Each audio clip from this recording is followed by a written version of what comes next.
everybody in a few words what you are a survivor of. I'm a satanic ritual abuse survivor. There's a lot of controversy around that, including the name. So also known as ritual abuse, Ramco, occult survivor. How would you describe yourself as a child?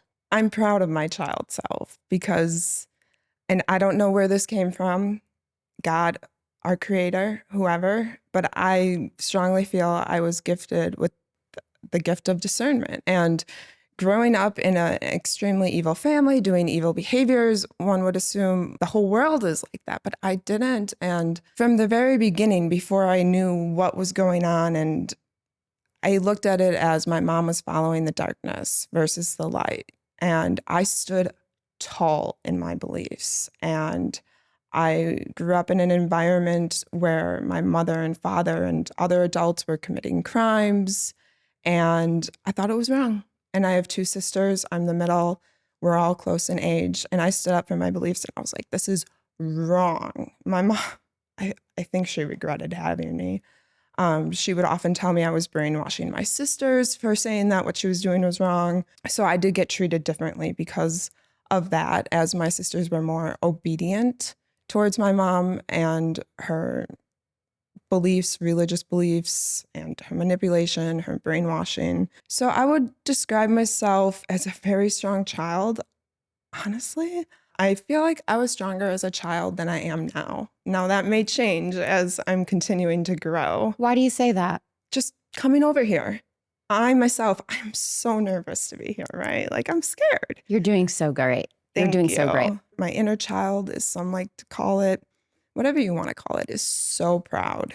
And I guess that's how I can articulate or show that I was a strong child, and hopefully I can be that strong again someday. And I think I'm on my way. What is the earliest memory you have as a child? Most of my memories, like age 0 to 4, are kind of not as clear. For example, I remember my father sacrificing a child.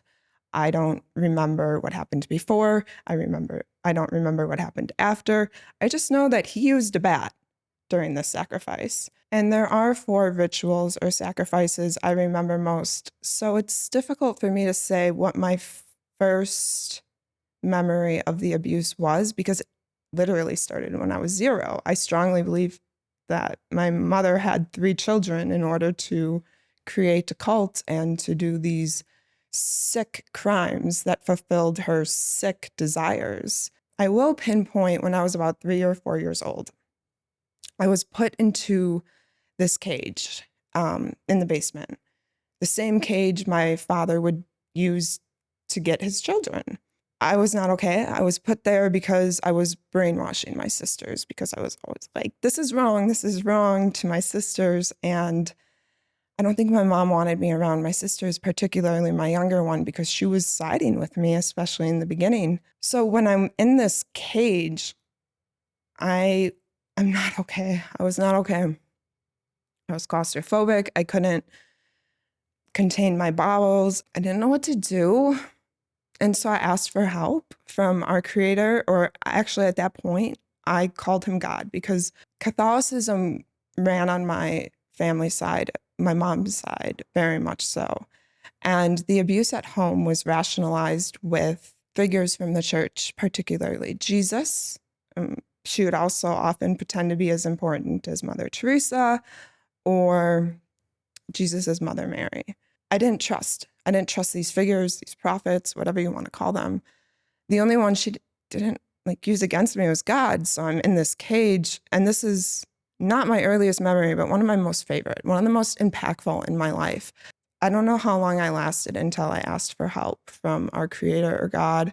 I don't even know his name. We're all not arguing, but we just can't come to an agreement about it. But I asked for his support, and within very limited amount of time, I felt this outside presence. I couldn't see it. I could feel it. And I felt better and A-okay. And it wasn't a one-time occurrence. I was put into this cage, and over time, the cage became calming, therapeutic in a way, because when I was a child, I have this thing with having my feelings. I love having my feelings. I think I learned that as a child because I realized when something bad happens and I have my feelings, it makes me stronger to keep going. And so in this cage, I felt so protected by this outside source, and it became like a safe place for me. Who was the ringleader? Was it your mom or your dad? My mother. Was your dad a reluctant participant or fully invested in everything that she was having the family do? My father, from what I know, he's from New Jersey. He moved out to Minnesota where he met my mom. He was also religiously abused with Jesus. And I know he wanted kids. And so he was dating this woman, and she couldn't have kids or didn't want them, one or the other. And then he met my mom, and she wanted kids right away. So he goes, I'm going to be with this woman.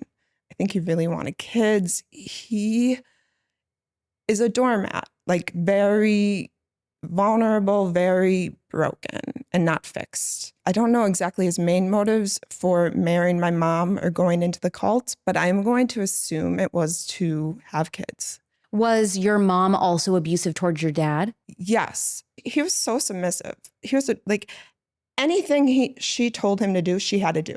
And I believe he got off to it too. What was your mom's upbringing like? What do you know about your mom's upbringing? All I know is what she's told me, and I don't know what's true or what's not true. When I ask her about my grandmother's upbringing, she says something to me like, that's not your childhood to worry about. And with all the recovery I've done, I know that's a sign of gaslighting. And so then I say, but it is. That's my family. That's my grandmother. And then she'll come up with this story. And I don't know how much of it is true or not true. From the sounds of it, my mother did experience satanic ritual abuse. I can't make that a fact. There's clues. She's told me stuff like, the stuff I'm doing to you happened to me. Also, a huge clue is my grandmother was a part of the grooming process. Of you? Mm-hmm. And my sisters. Although I have not seen her participate in a child sacrificing ritual or even animals, because one ritual was with cats. She would buy us porcelain dolls. And then when we would go to grandma's house, we would feed the porcelain dolls potion. So there was like no actual potion in the bottle, but that was our family's code name for psychedelics. And that gives me reason to believe that I was drugged with psychedelics as a baby. Now, obviously, I can't prove that I was a baby, but the grooming that my grandmother had my sisters and I go through, where we're like feeding these dolls psychedelics for playtime, tells me that she was grooming me to make me feel like it was normal and to do it to the next generation. Is it true that your mom was the leader of the satanic cult that you grew up in? I don't know who or where she came from. I don't know if she's working under a bigger organization or group, but from what I experienced, yes. One way my story differs from a lot, but not all, is that I wasn't affiliated with any high-profile people or elites that I know of. I come from a middle-class family. I've been speaking out about my story since April, and so many people relate. Just sad. But there's more people than we would think that have also been involved in satanic cults as children? Yeah, sometimes I want to like take screenshots and show people how many messages I'm getting. Really? Parents reach out to me and they're like, my kids are going through this, but authorities won't listen. And that's what happened to me too. Who alerted the authorities in your story? I did not alert the authorities until age 30, until I came maybe 31. I do remember like an investigation from my childhood. Like, I think there may have been suspicion.